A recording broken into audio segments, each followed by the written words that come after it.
दिल्ली में होने वाले विधानसभा चुनाव में आम आदमी पार्टी, भारतीय जनता पार्टी और कांग्रेस के बीच कड़ा मुकाबला होने वाला है।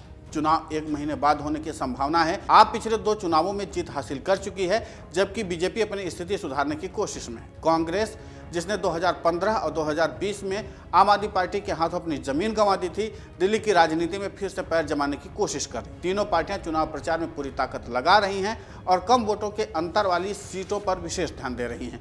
आम आदमी पार्टी ने पिछले 2 विधानसभा चुनाव में शानदार प्रदर्शन किया है। 2015 में आपने 70 में से 67 सीटें जीती थीं और 54.6% वोट हासिल किया। 2020 में पार्टी ने 62 सीटें जीती और वोट शेयर थोड़ा कम होकर के 53.6% रह गया। भारतीय जनता पार्टी 2013 में 32 सीटें जीतकर दूसरी सबसे बड़ी पार्टी बनी। हालांकि 2015 में उसकी सीटें घटकर केवल 3 रह गई थीं, जबकि 2020 में वो 8 सीटें जीतने में कामयाब हुई। कांग्रेस का प्रदर्शन पिछले कुछ चुनावों में लगातार खराब रहा है। 2008 में 43 सीटें जीतने वाली कांग्रेस 2013 में 54.6% वोट शेयर के साथ 8 सीटों पर सिमट गई। 2015 और 2020 में पार्टी एक भी सीट नहीं जीत पाई। इस बार आम आदमी पार्टी और भारतीय जनता पार्टी उन सीटों पर अपनी पकड़ मजबूत करने की कोशिश कर रही हैं जहां उन्हें पहले भारी समर्थन मिला था। साथ ही वे उन सीटों पर भी ध्यान केंद्रित कर रही हैं जहां जीत का अंतर कम था।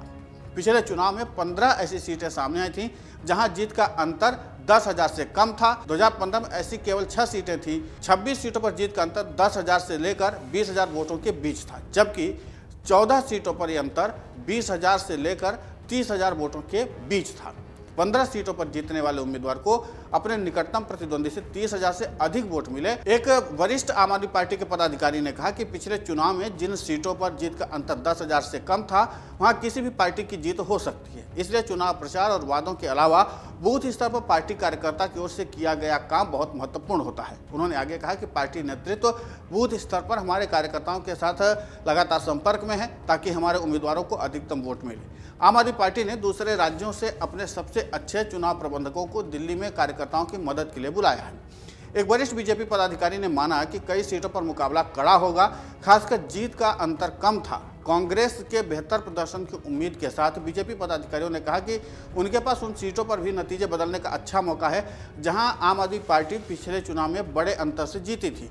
उन्होंने कहा कि कांग्रेस और आम आदमी पार्टी का वोट बैंक एक ही है, इसलिए कांग्रेस के वोट शेयर में सुधार से हमारी जीत की संभावनाएं सीधे तौर पर बढ़ेंगी।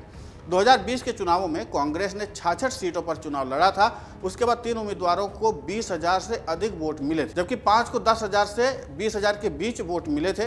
20 उम्मीदवारों को 5,000 से 10,000 के बीच वोट मिले थे, जबकि 38 उम्मीदवार 5,000 से कम वोटों पर सिमट गए।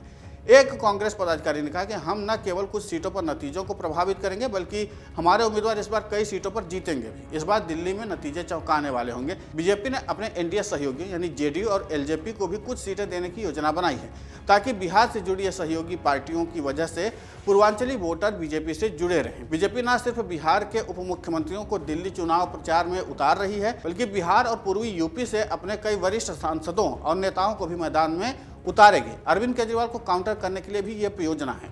इतना ही नहीं, बीजेपी ने अपने पूर्वांचल मोर्चा समेत सभी मोर्चा को विधानसभा में पूर्वांचली वोटरों तक पहुंचने के लिए चाय पर चर्चा की तरह लिट्टी चोखा पर चर्चा का अभियान तैयार किया है। अगले कुछ दिनों में अभियान शुरू किया जाएगा। पूर्वांचली वोटरों तक पहुंचने के लिए बीजेपी 1 दर्जन योजना चलाने जा रही है, जिसमें बिहार और उत्तर प्रदेश से उसके राष्ट्रीय और क्षेत्रीय स्तर के नेता बड़ी संख्या में शामिल होंगे।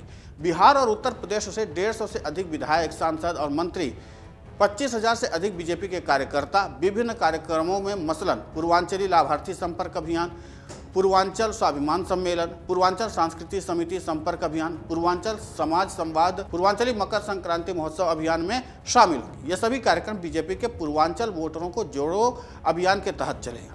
लेकिन इन सब के बावजूद राजनीतिक विश्लेषक मानते हैं कि इन कार्यक्रमों से अधिक इस समाज को राजनीतिक भागीदारी देने से ही बीजेपी का भला हो सकता है। बीजेपी सूत्रों का दावा है दिल्ली के 70 विधानसभाओं में से 17 विधानसभा पूर्वांचली बहुल है। इन विधानसभाओं में जीत हार की चाबी पूर्वांचली वोटरों के हाथ में है। इन विधानसभा क्षेत्रों में पूर्वी उत्तर प्रदेश, बिहार, झारखंड से संबंधित मतदाताओं की संख्या 30 से 50% तक है। पार्टी सूत्रों का कहना है कि साल 2015 और 2020 विधानसभा चुनाव में अधिकांश पूर्वांचली मतदाताओं का समर्थन आम आदमी पार्टी को मिला था। इस बार सियासी समीकरण बदलने का प्रयास किया जा रहा है। पार्टी प्रत्येक बूथ स्तर पर कम से कम 5 पूर्वांचली कमल मित्र तैयार करेगी। 1200 बैठकों के लिए आयोजन का पूरा प्लान बनाया है। देखना दिलचस्प होगा कि बीजेपी इस बार अपने चुनावी फैक्टर को भी बदल रही, चुनावी रणनीति भी बदल रही है, लेकिन इन सबके बीच में वोट प्रतिशत चाहे जो भी हो, लेकिन इस बार ये माना जा रहा है कि जो नई रणनीति बनाई जाएगी उसी के तहत वोटरों को इधर से उधर किया जा सकेगा। इस बार तीनों ही राजनीतिक दल जो हैं त्रिकोणीय मुकाबला के जबरदस्त प्लानिंग कर रहे हैं, लेकिन दिल्ली की जनता किसको पसंद करेगी अब ये तो चुनाव के बाद ही पता चलेगा। अगर आप ये वीडियो YouTube पर देख रहे हैं तो हमारे चैनल को सब्सक्राइब कर बेल आइकन दबाएं और Facebook पर देख रहे हैं तो हमारे पेज को लाइक करें। 8 मिलियन प्लस सब्सक्राइबर, आपके इस भरोसे के लिए बहुत धन्यवाद।